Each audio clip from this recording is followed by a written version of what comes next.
A pro-India hacker group claims it has caused chaos in Ottawa as they temporarily disabled the official website of the Canadian Armed Forces.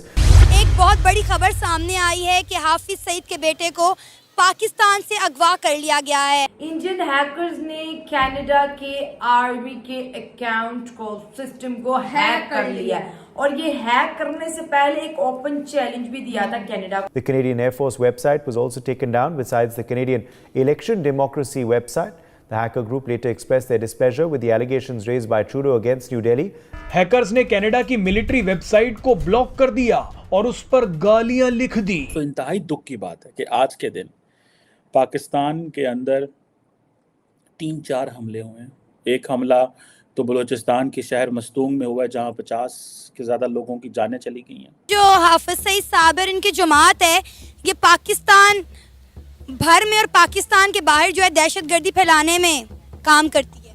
आपको बता दें कि कुछ घंटों के लिए कनाडा की सेना को इतना अपमानित होना पड़ा कि बवाल मच गया। ओवरसीज पाकिस्तानीज ने इंकशाफ किया है कि पाकिस्तान से बैरून मुल्क जाने वालों की ज्यादातर तादाद जो है वो बेकारियों की है। 7 समंदर पार वाशिंगटन डीसी में क्या हो रहा है मैं बताता हूँ आपको। बैरून मुल्क पकड़े जाने वाले बेकारियों में 90% पाकिस्तानी है। 7 समंदर पार डॉक्टर जयशंकर जो कि न्यूयॉर्क से उठ के वाशिंगटन गए थे, जबकि पाकिस्तानी वजीर आजम और पाकिस्तानी वजीर खारजा को खाली हाथ वापस आना पड़ा, जिनको वहां जाने की कोई जरूरत नहीं थी। कनाडा के प्राइम मिनिस्टर हैं, उन्होंने सॉरी की है। हेलो फ्रेंड्स, जय हिंद। हिंदुस्तान स्पेशल में आपका स्वागत है दोस्तों। खालिस्तानी आतंकी हरदीप सिंह निज्जर की हत्या के बाद भारत और कनाडा के बीच तनाव जारी है। इसी बीच कनाडाई सेना की वेबसाइट को हैकरों ने निशाना बनाया है। मीडिया रिपोर्ट्स के अनुसार बुधवार को हैकर्स ने कनाडाई आर्मी की आधिकारिक वेबसाइट को हैक कर कुछ समय के लिए डिसेबल कर दिया।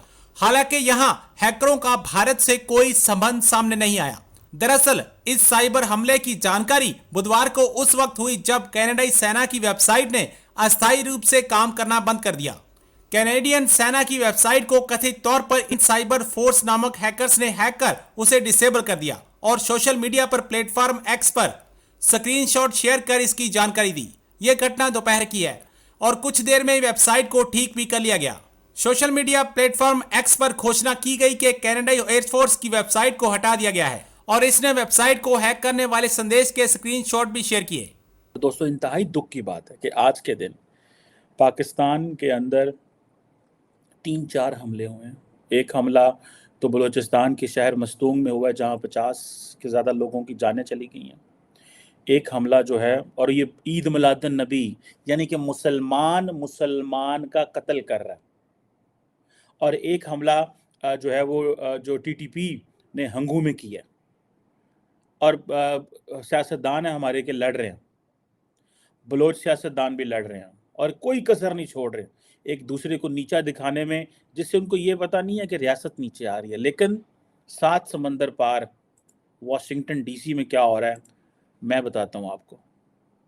7 समंदर पार डॉक्टर जयशंकर जो कि न्यूयॉर्क से उठ के वाशिंगटन गए थे, जबकि पाकिस्तानी वजीर आजम और पाकिस्तानी वजीर खारजा को खाली हाथ वापस आना पड़ा, जिनको वहाँ जाने की कोई ज़रूरत नहीं थी। Doctor Jaishankar secretary of state Antony Blinken से मिले हैं, members of the US Congress से मिले हैं, नेशनल सिक्योरिटी एडवाइजर से मिले हैं और इसके बाद यूएस इंडिया स्ट्रेटेजिक पार्टनरशिप के तहत एक ग्रुप से मिले हैं जहां पे उन्होंने इमर्जिंग टेक्नोलॉजी और रेजिलिएंट सप्लाई चेन मींस के they want to make India a place जिसके ऊपर अमेरिका कांस्टेंट रिलाई कर सके।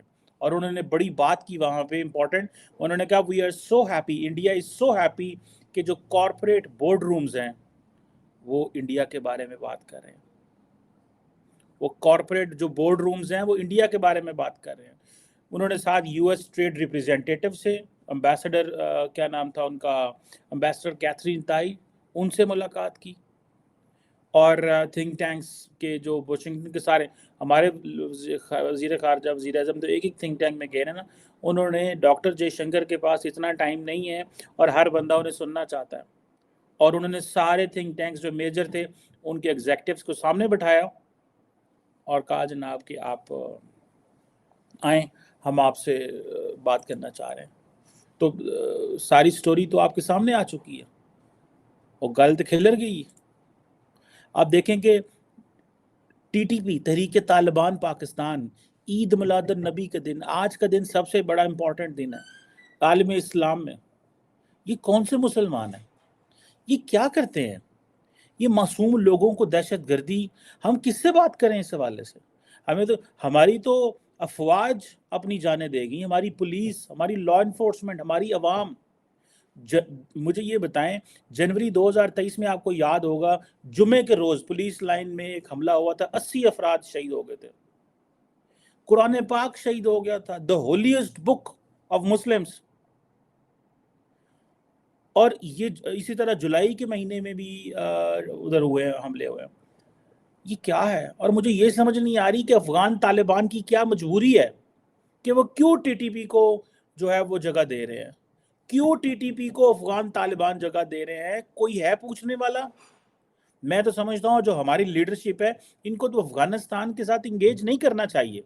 अगले दिन तो हमने इनके बॉर्डर बंद किया था और ये घुटनों पे आ गए थे और आमिर मुत्तकी ने कहा जनाब कि हमें तो प्लीज़ थोड़ा टाइम दें, और हमने 200 एंटी मिलिटेंट पाकिस्तान जो ग्रुप से पकड़ ली। आज उनको पता था कि आज का दिन पाकिस्तान में छुट्टी है, दुश्मन को पता है उसको छुट्टी है, आज पाकिस्तान में छुट्टी है और आज पाकिस्तानी अपने नबी की किससे देखे। एक वक्त था हम कहते थे लो जी साड़ी इंडिया ना लड़ाई है, और भाई क्वेश्चन ये है कि इंडिया तो अपना काम कर रहा है।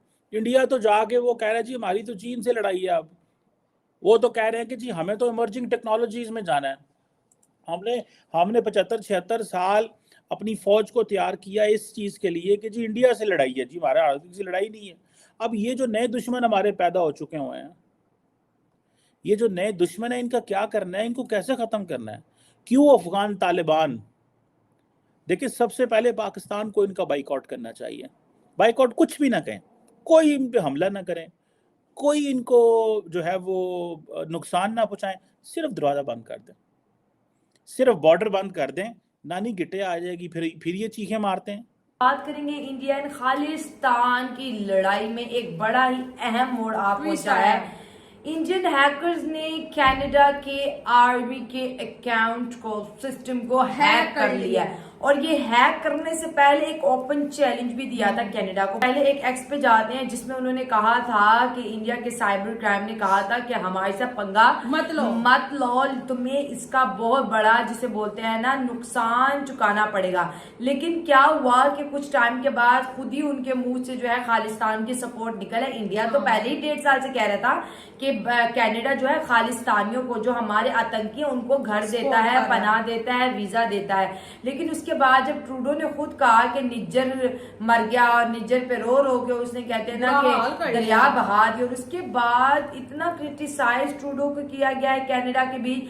कुछ दिन तो वो पार्लियामेंट ही नहीं आया, और उसके बाद जो उनकी ऑपोजिशन थी उन्होंने सवाल पूछे हैं कि जरूरत क्या थी।